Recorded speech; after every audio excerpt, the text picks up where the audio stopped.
Deixa eu te fazer uma pergunta, ô Lucas. E como é que fica agora a administração pública lá? Porque essas regiões, elas já se separaram efetivamente da Ucrânia, né? Como é que fica a situação política, em termos de administração, orçamento, etc.? Como é que fica tudo isso?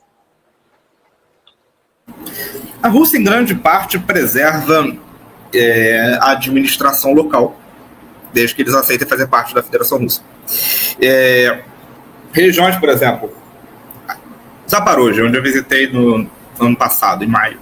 A usina nuclear de Zaporozhye tem grande parte do seu efetivo profissional os trabalhadores de Zaporozhye que já estavam quando da administração ucraniana. Eles aceitaram a administração russa e estão ali trabalhando. Até porque a maioria esmagadora deles são étnicos russos, né, não são ucranianos, e tinham, obviamente, sentimentos pró-Rússia, obviamente reprimidos durante a administração ucraniana, porém são russos e simpatizam com a Rússia. E agora que estão em administração russa, tudo segue normal. O ponto que é muito difícil para a Rússia administrar pessoas que têm famílias em áreas divididas, né? Pessoas que têm família em território ucraniano e que são muitas vezes chantageadas a tomar decisões contrárias à sua própria vontade, o que é uma prática comum da Ucrânia. Isso é muito comum ali em Zaporozhye, né? Que foi tomada só em 2022, né? Não é como Lugansk e Donetsk, que desde 2014 são separatistas, não. Zaporozhye entrou agora, em 2022. Então, o que é muito comum ali? Uma pessoa mora em território russo, né, território controlado pela Rússia, e tem do outro lado parentes vivendo na área controlada pela Ucrânia. Esses parentes muitas vezes são rastreados pela inteligência, são rastreados pelas milícias neonazistas que atuam muito fortemente com esse tipo de inteligência baixa, a inteligência das ruas, né? E essas famílias são sequestradas, são coagidas, são chantageadas para que os seus parentes do lado russo cumpram algum tipo de acordo com a Ucrânia, façam sabotagem, espionagem, etc. Isso é muito comum. E essa é a grande dificuldade da Rússia, em conseguir impedir ali que pessoas chantageadas, ou que sejam realmente cooptadas pela Ucrânia, causem problemas nas estruturas institucionais oficiais dessas novas regiões. Mas, em grande parte, a Rússia tenta manter a estrutura anterior, desde que haja essa aceitação pacífica da nova realidade política. E, em geral, há. Nesse território que eu visitei dessa vez, né, Donetsk, tirando ali alguns subúrbios, o centro de Donetsk separatista desde 2014. Então, já havia ali uma estrutura política formada em favor da Rússia. Embora entre 2014 e 2022, Donetsk e Lugansk não fossem parte da Rússia, eram repúblicas independentes. Era um outro funcionamento político, mas eram estruturas a favor da Rússia nas demandas geopolíticas. Então hoje, você pensa assim, Donetsk ou Lugansk, esse problema não é tão profundo. Mas quando olha nos territórios que foram tomados desde 2022, há esse tipo de problema, em que a Rússia tem que lidar com pessoas que cometem sabotagem ou espionagem contra a sua vontade, porque são coagidas pelo fato de ter parentes do outro lado da fronteira. Perfeito. Ô Lucas, outra pergunta, uma coisa que eu tenho curiosidade. Por exemplo, essas pessoas, né, que moram nessas regiões, se ela precisar viajar para um outro país, como é que fica a situação de passaporte dela? Eles são russos, têm passaporte russo, podem viajar para qualquer país que aceite passaporte russo.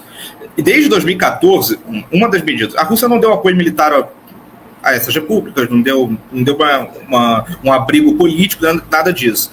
Porém, fez medidas paliativas para ajudá-las. Então, desde 2014 era possível para cidadãos de Donetsk e Lugansk o requerimento da cidadania russa para viajar para fora.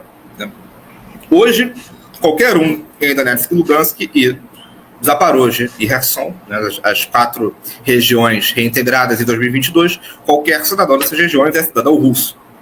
Não tem nenhum problema em relação a isso. Obviamente, em áreas que a Ucrânia está controlando, eles não podem tirar o passaporte russo e não ter o passaporte ucraniano. Mas nas áreas de controle russo, são todos russos. E, ô Lucas, assim, você vê uma solução militar para essa região onde você esteve? Você acha que a Rússia ela pode consolidar as posições aí? Ou os ucranianos estão com uma base defensiva muito forte? O que você sentiu aí no local? Onde eu estive dessa vez, está tudo tranquilo, a situação é razoavelmente já controlada. Assim. Em Donetsk, as chagas da guerra são muito profundas. Você anda na rua e não tem 1 metro de um lado para o outro que não seja o chão destruído por munições cluster. São os centros de Donetsk. É tudo devastado. Né? Mas a vida está normalizando. O comércio está normalizando, tá, o toque de recolher ali às 11 da noite, né, é a única limitação de ir e vir, o resto tudo funciona normalmente. Abastecimento de água. Hoje, chega água no centro de Donetsk uma vez a cada 2 dias, por 2 horas de manhã. Mas isso já é muita coisa, porque por todos os outros anos não chegava nada. Então a situação está normalizando. Militarmente, né, nós temos a base para essa normalização civil. O centro de Donetsk só está normalizado porque militarmente a Avdiivka caiu, né, foi tomada pelos russos.